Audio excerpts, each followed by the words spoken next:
નમસ્કાર, હું આદર્શ છું. વેલકમ ટુ આદર્શ education society. Standard 5 English Grammar.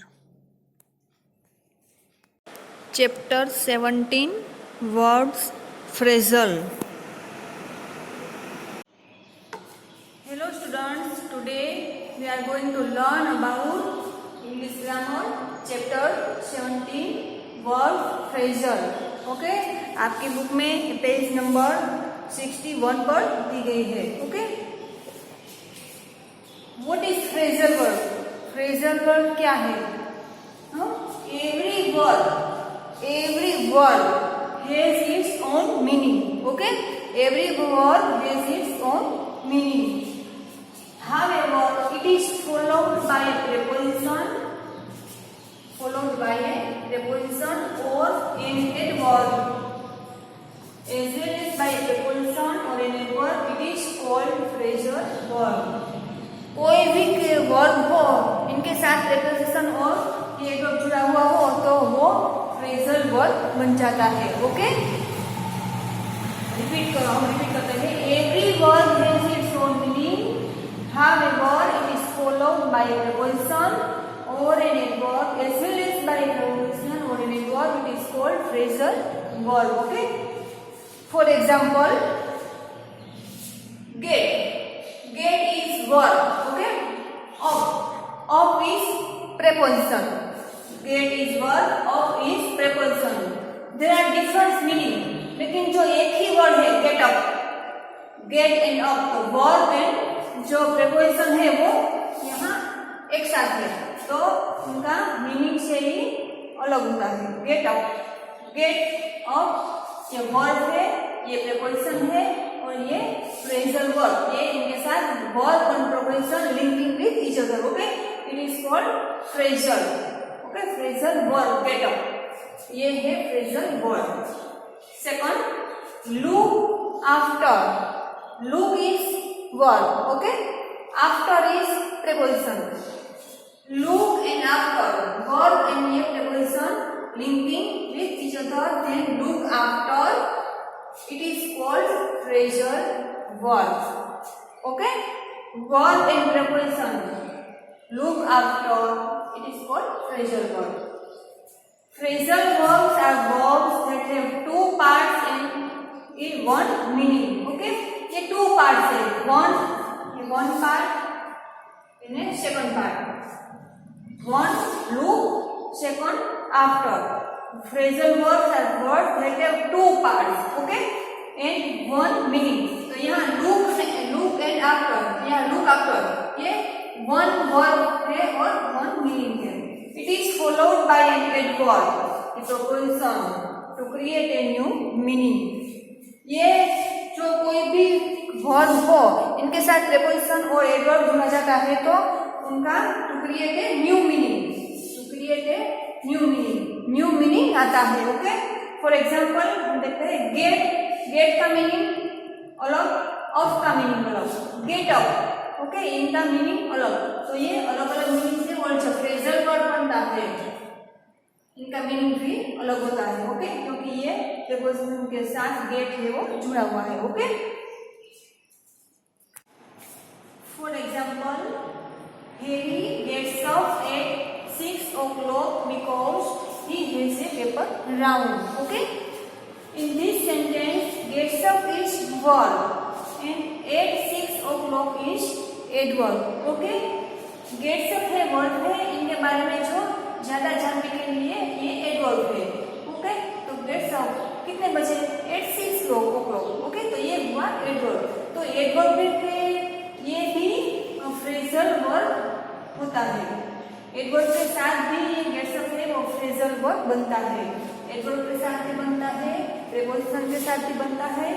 Other phrasal verb take an object and are transitive. Okay हम ट्रांजिटिव के बारे में अगले वीडियोस में देख चुके हैं. Okay for example switch on the lights. The lights is object. In this sentence the lights is object. Okay यहाँ हाईलाइट किया गया है ये वन सेंटेंस है उनका ही है, दूसरा सेंटेंस है स्विच द लाइट्स ऑन, ये अलग तरह लिखा गया है switch on, okay switch on the lights, तो ये है object, switch the lights on, तो ऑन है ये प्रीपोजिशन है, ओके तो यहाँ प्रीपोजिशन लिखाया गया है, यहाँ ऑब्जेक्ट, ओके यहाँ प्रीपोजिशन। नाउ सेकंड है fill in this form and sign on page 2 please, ये वन सेंटेंस है, okay fill in this form, this form is object, okay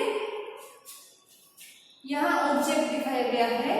second fill this form in है preposition, first sentence है switch on the lights में object दिखाया गया है, ये जो फर्स्ट सेंटेंस है fill in this form, ये this form ऑब्जेक्ट है ना, ये जो सेंटेंस है उनका दूसरा sentence fill this form in and sign on page 2 please, तो इनमें प्रीपोजिशन हाईलाइट किया गया है, ओके आपकी बुक में भी ये है पेज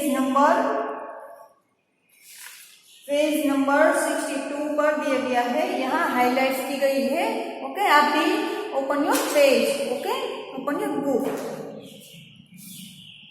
यहाँ पहले जो सेंटेंस है उसमें ऑब्जेक्ट एंड दूसरे सेंटेंस में प्रीपोजिशन दिखाया गया है, हाईलाइट किया गया है। Some sentences where the object is a pronoun, object is a pronoun, तो ऑब्जेक्ट की जगह कौन है, प्रोनाउन है, ओके तो for example put them on, यहाँ किसका नाम नहीं है, देयर इज नो नेम, सिर्फ प्रोनाउन, ओके नाउन नहीं है, यहाँ प्रोनाउन है, पुट देम ऑन, तो ये है ये प्रोनाउन है, प्रोनाउन के साथ ये प्रीपोजिशन है, ये जो वर्बल फ्रेज है वो देम मीन्स प्रोनाउन के साथ भी आ सकता है। Switch it on, okay it is pronoun, okay if the object is a pronoun, जो यहाँ लिखा गया है if the object is a pronoun in this sentence object is a pronoun, okay them is pronoun, it is pronoun, it has to come before the particle means ये preposition के पहले pronoun लिखना है यहाँ, okay no put them on and switch it on, तो ये है preposition pronounce के before, come before the particle, okay them in it is pronoun, को प्रोनाउन के साथ भी लिखा जाता है और एडवर्ब के साथ भी लिखा जाता है, okay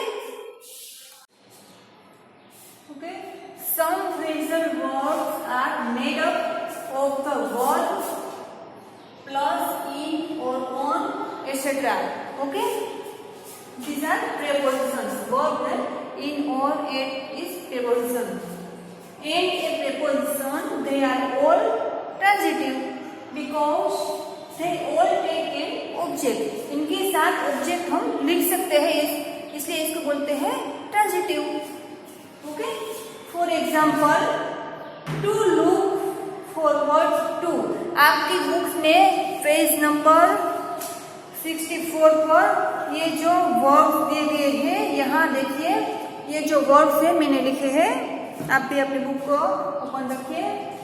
for example to look forward to, okay to look forward is verb, okay यहाँ लिखा है some phrasal words are made up of the verb with preposition, तो ये है प्रीपोजिशन टू, इनके ये है वर्ब, ओके इनका मीनिंग क्या होता है, टू वेट और hope for with pleasure, to come up with is preposition, okay हम ये जो प्रीपोजिशन है we write the preposition with an object, यहाँ लिखा है they all take an object, ये सब ऑब्जेक्ट के साथ लिखे जाते हैं। To come up with means to have a idea, इनका मीनिंग लिखा हुआ है यहाँ। To keep away from means avoid someone, okay to watch out for means to take care with something, तो ये जो सेंटेंस है उनके ये लास्ट में प्रेपोजिशन है, प्रेपोजिशन के साथ हम they all take an object, हम ऑब्जेक्ट लिख सकते हैं. Okay, now phrasal verbs that are followed by a preposition always have a direct object. Okay, क्या किया गया है?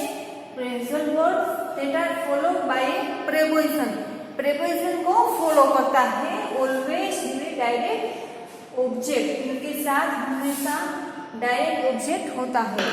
Okay, these words are sometimes called prepositional verbs.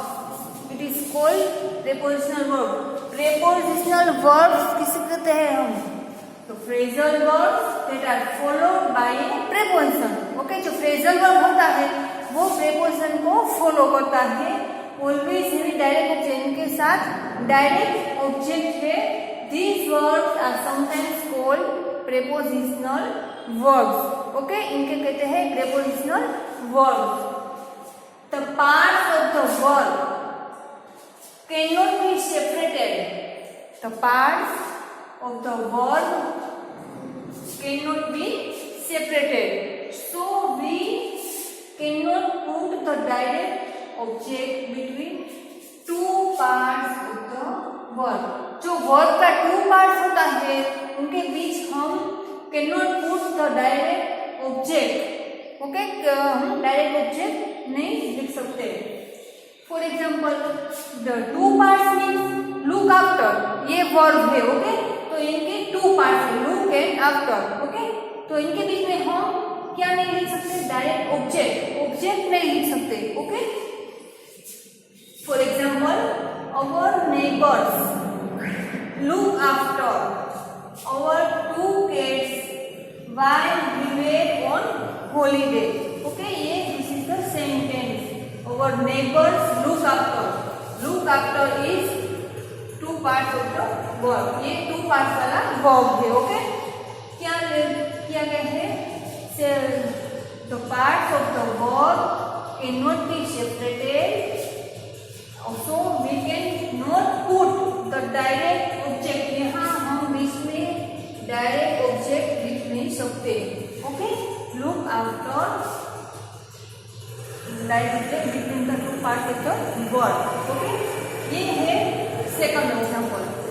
Not our neighbours look our two cats after while we were on holiday. आपकी book में ये है page number 65 पर ये एग्जांपल्स दिए गए हैं. ओके, बुक यहाँ. Okay, not our neighbours look our two cats after while we were on holiday. तो इनके साथ यहाँ हम ऑब्जेक्ट लिख सकते नहीं. ओके, यह है, ये सब्जेक्ट है, लेकिन यहाँ नोट है, इनके साथ हम ऑब्जेक्ट नहीं लिख सकते. ओके, क्या है इनमें? तो that followed by preposition, preposition को फॉलो करता है. always है direct object. To parts of the, जो टू पार्ट्स है वर्ब का टू पार्ट्स है, इनमें बीच में हम ऑब्जेक्ट नहीं लिख सकते. Okay, Thank you for joining us.